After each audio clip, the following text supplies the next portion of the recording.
When we talk about dementias, we're talking about several different disease processes, and about 8 out of 10 people with dementia will have Alzheimer's type disease.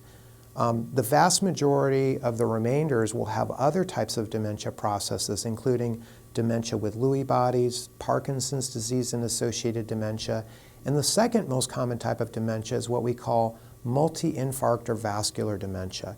Now, this type of dementia is caused by a different problem. In the Alzheimer's disease, the problem is an abnormal protein and a plaque that's building up in the brain, and it's causing structural damage.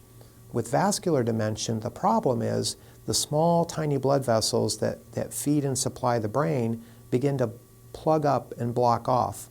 This is distinctively different from a large stroke, which has to do with the larger blood vessels. These are microscopically small blood vessels.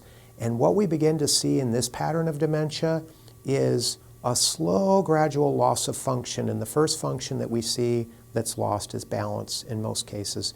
And the symptom of this type of disease process, this person typically has had a history of high blood pressure. They may have hardening of the arteries or heart disease.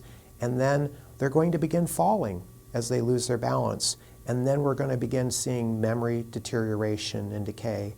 And once again, the disease process is not a disease of the mind, it's a disease of the brain. And as the brain is damaged, it responds in different ways.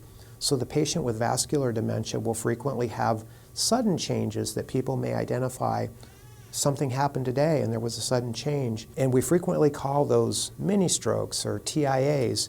With vascular dementia, the disease and the decline is a little bit less predictable, whereas Alzheimer's follows a stage-by-stage decline. With vascular dementia, patients can remain stable for a period of months or years and then have a sudden new event, a sudden stroke, and then decline rather rapidly.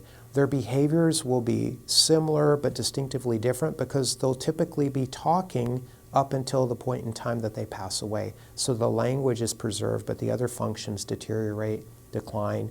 It's very challenging for families and caregivers to manage these patients because they tend to have very poor safety awareness, and they want to get up and they want to walk and they want to do things for themselves, but they just can't do that anymore. And they fall and they break their hips and they get injured.